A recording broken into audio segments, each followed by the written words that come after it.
الله رب العزت و الجلال در آیه 245 سوره بقره می‌فرماید من ذا الذی یقرض الله قرضا حسنا فیضاعفه اضعافا كثيرا والله یقبض و یبسط و الیه ترجعون.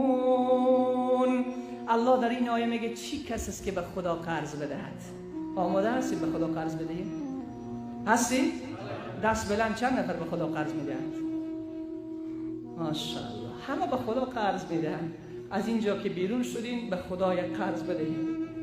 این قرض روز قیامت اگر این قرض را به پیشگاه خدا به اندازه کوی احد پیدا نکردین، همون جا گریبان احمد فیروز را بگیرید. اگر این قرض را به خدا دادین و روز قیامت به اندازه کوی احد پیدایش نکردین، گریبان من را بگیرید. از اینجا که بیرون شدین ببینین که در خیشتان، قومتان، همسایتان چی کسی فقیر است. برین پشت دروازش بگو 200 افغانی دارم، 100 به خاطر خدا به تو،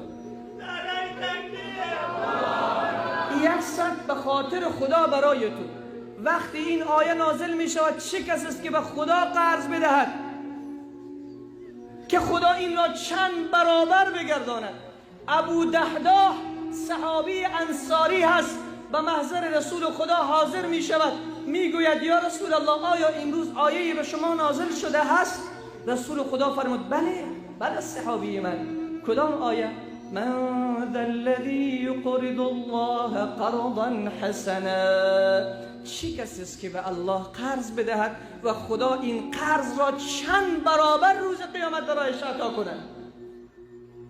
ابو دحدا گفت دست پیش کو یا رسول الله، من تعهد دارم، من میثاق و پیوند میخواهم با شما ببندم، میخواهم قرار داشته باشم. رسول خدا دست خود را پیش کرد، ابو دحدا دست خود را به دست رسول خدا گذاشت، گفت یا رسول الله در کل زندگیم یک باغ دارم که در همون جا زن و فرزندان من زندگی میکند، این باغ خود را به خدا قرض دادم. این باغ را به خدا قرض دادم، شما شاهد باشید. راوی میگوید باغ ابو دحدای انصاری 600 درخت خرما داشت. چند درخت؟ 600 درخت خرما داشت. در همین باغ خانواده زندگی میکرد. ابو دحدا دوان به سمت باغ آمد، رسول خدا قبول کرد این را. دوان به سوی باغ آمد، دروازه باغ را باز کرد، با آواز بلند صدا زد همسرم، فرزندانم، از این باغ سریع بیرون شوین که این را من به خدا قرض دادم.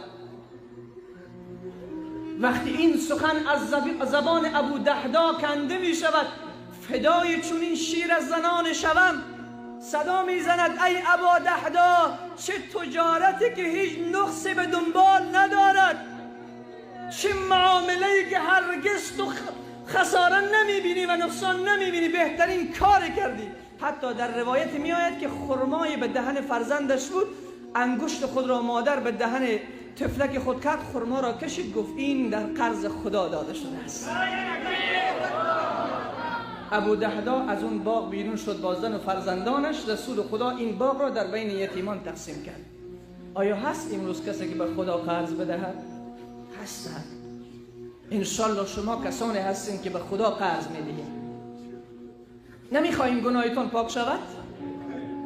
هر گناهی که کردین، هر خطایی که کردین، هر مشکلی که در زندگی خودتان دارین، اگر میخواین الله شما را ببخشد، عبدالله ابن مسعود رضی الله تعالی عنه میفرماید کسی در بنی اسرائیل 70 سال الله را عبادت کرد، 70 سال، بعد نافرمانی بزرگ خدا را کرد، گناه بسیار بزرگ مرتکب شد، خدا کل اعمال از زیر حبس کرد، همه اعمال از زیر نیست کرد. این مرد در راه روان بود، فقیر و مسکین، در مسیر راه، در میان راه با این مرد برخورد کرد. این یک نان داشت، اون فقیر خیلی گرسنه بود، این یک نان را گرفت و دست آن فقیر داد. الله رب العزت و الجلال 70 سال عملش را دوباره برگردانید و به او جنت نصیب گردانید. حضرت لقمان حکیم به فرزندش میگه اذا اخطأت خطیئتا، ای فرزند من وقت تو گناهی میکنی، وقت خطایی میکنی، فعطی صدقه در راه الله بده، تمام گناه تو را این صدقه در راه الله محو میگرداند. الله الله اکبر. کل ما گناهگار هستیم. همیشه به ما عزیزا تماس میکشن، جوانا تماس میکشن، خواهرها و مادرها تماس میکشن که چی کار بکنیم که خدا گناه ما رو ببخشه. اینو براتون نشان دادم.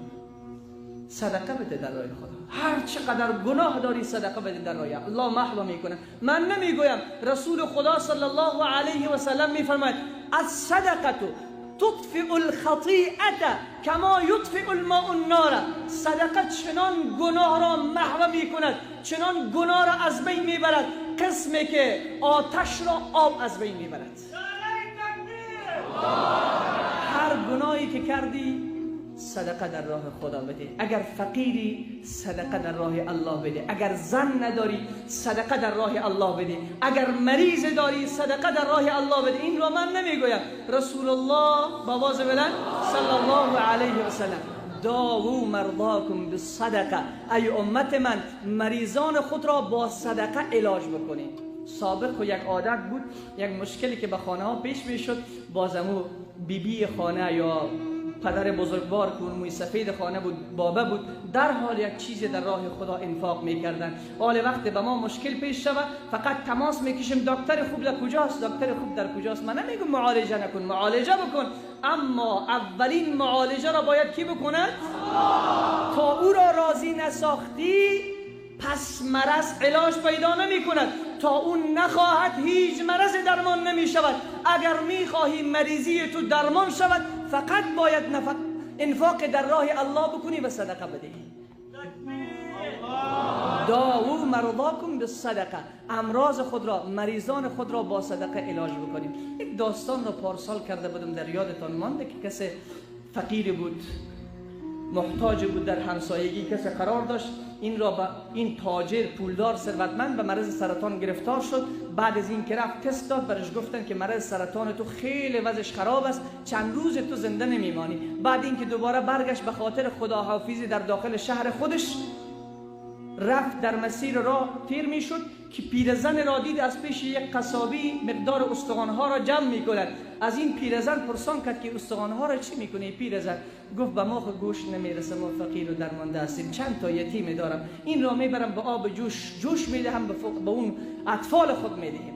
این مرد دلش سوخت و پیش قصاب رفت، گفت اینقدر پول را بگیر، هر روز 1 کیلو گوشت به این پیرزن بده. تا 1 ماه 1 کیلو گوشت هر روز به این پیرزن بده. قصاب پول را گرفت، هر روز این پیرزن می آمد 1 کیلو گوشت می برد. وقتی به خانه می رفت دعا میکرد، در جمع دعا میکرد که خدایا هر مشکلی که اون بنده ات دارد حل بفرما، هر مشکلی که اون بنده ات دارد حل بفرما. تا اینکه چند روز در خانه بود، بعد از خداحافظی دوباره برگشت برای کیمو دادن، برای اینکه برود معالجه بکند، شاید مرگش حتمی باشد. وقت رفتن دکتر معالج آمد تست خود را شروع کرد ببیند در چی حال و احوال قرار دارد، سرطان این چقدر در بدنش نفوذ کرده. وقتی که دکتر معالج اون معاینه تست خود را گذاشت، در عالم تعجب و حیرانی نگاهی به طرف این مرد انداخت، گفت به خدا قسم کار عجیبی میبینم در بدن تو. گفت چی شده؟ گفت ذره از سرطان در کل وجود تو دیده نمیشه.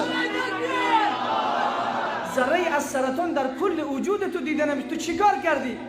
تداوی کردی پیش دکتر؟ گفت نه. گفت چی کار کردی؟ مرد گفت هیچ کار نکردم. فهمید که چی شده، دوباره برگشت به خانهش، به فرزندانش گفت ای فرزندان من، او را راضی بکنید. اگر از کل درهای دنیا محروم شدین، اگر کل پزشکان و اطبای دنیا دست رد به سینه ایتان زد که دیگر نمی شود معالجه، کار ختم است، اما امیدت را باز هم قطع نکن. یک معالج و طبیب فوق اطبای دنیا وجود دارد، کل الله است و معالجه بکن هر مرضی که داری با صدقه در راه الله.